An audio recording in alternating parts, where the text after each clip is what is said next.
हाय दोस्तों, आप सभी को हमारे YouTube चैनल ऋषि स्टडी पॉइंट में बहुत बहुत स्वागत है।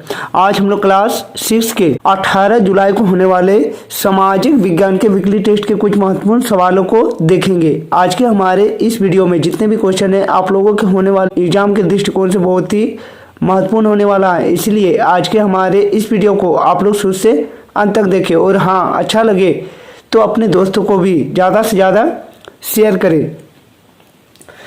तो चलिए दोस्तों, अब देर न करके एक एक करके उन सब क्वेश्चनों को देखते हैं। आज का हमारा पहला क्वेश्चन था कि भारत के मानक यमोत्तर का मान है।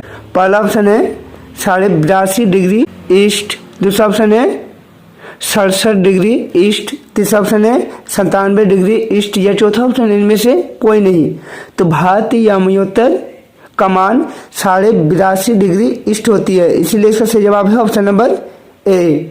हमारा अगला क्वेश्चन था कि कर्क और मकर रेखाओं के बीच पाए जाते हैं। पहला ऑप्शन है शीत कटिबंध, दूसरा ऑप्शन है शीतोष्ण कटिबंध, तीसरा ऑप्शन है उष्ण कटिबंध या चौथा ऑप्शन इनमें से कोई नहीं।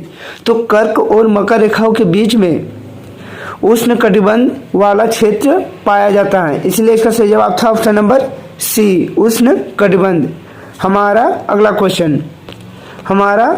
अगला क्वेश्चन है कि उत्तरी ध्रुवीय वृत्त स्थित है। पहला ऑप्शन है पूर्वी गोलार्ध में, दूसरा ऑप्शन है दक्षिणी गोलार्ध में, तीसरा ऑप्शन है उत्तरी गोलार्ध में या चौथा ऑप्शन इनमें से कोई नहीं।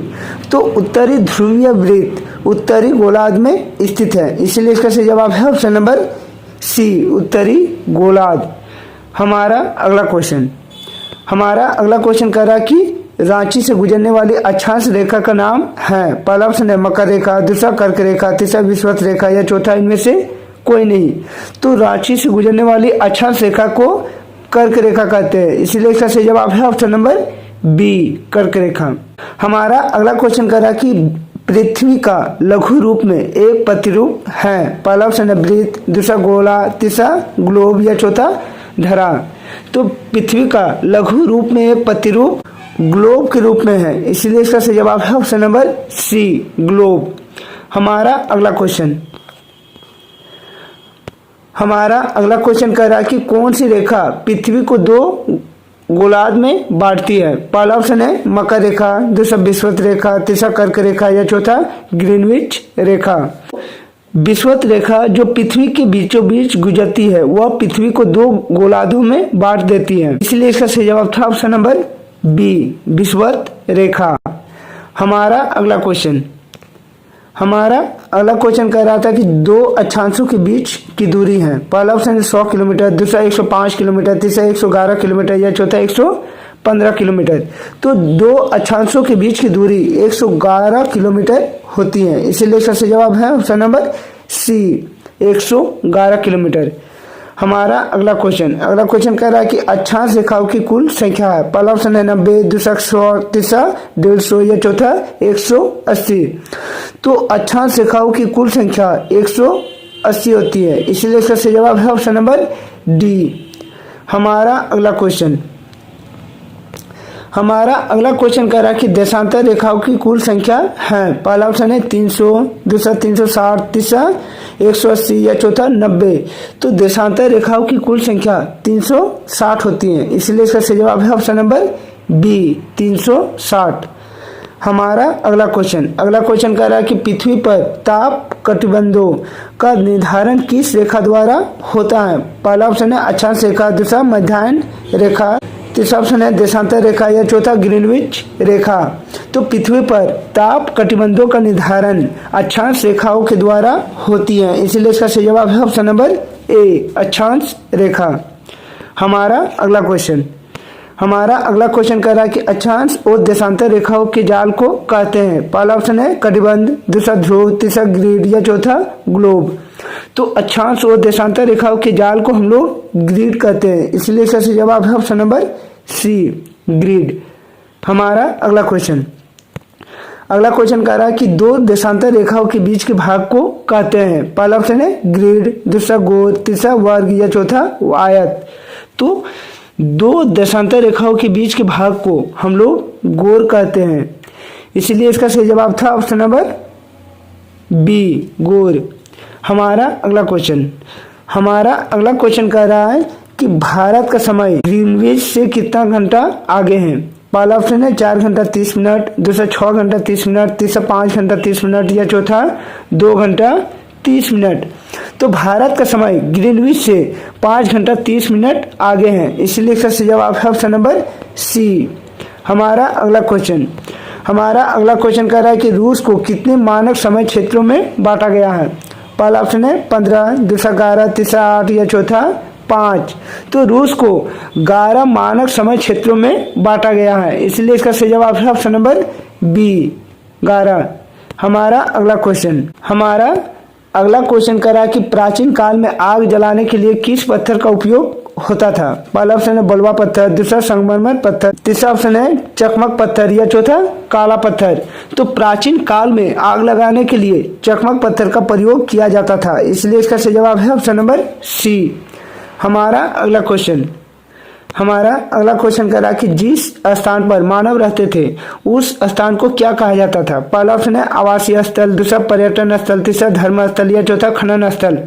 तो जिस स्थान पर मानव रहते थे उन्हें आवासीय स्थल कहा जाता था, इसलिए सही जवाब है ऑप्शन नंबर ए आवासीय स्थल। हमारा अगला क्वेश्चन कह रहा है कि आग का आविष्कार किस काल में संभव हुआ। पहला ऑप्शन नव पाषाण काल, दूसरा पूरा पाषाण काल, तीसरा उत्तर पाषाण काल या चौथा वैदिक काल। तो आग का आविष्कार पूरा पाषाण काल में संभव हुआ था, इसलिए इसका सही जवाब है ऑप्शन नंबर बी। हमारा अगला क्वेश्चन कह रहा है कि बुलु इमाम किस रूप में जाना जाता है। पहला ऑप्शन है अर्थशास्त्री, दूसरा भूगोल वेत्ता, तीसरा पर्यावरणविद या चौथा ऑप्शन है भूगर्भशास्त्री।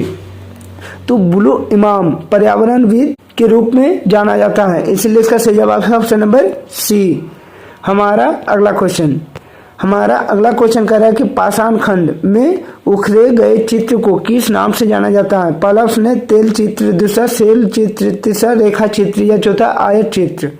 तो पाषाण खंड में उखरे गए चित्र को सेल चित्र के नाम से जाना जाता है, इसलिए इसका सही जवाब है ऑप्शन नंबर बी।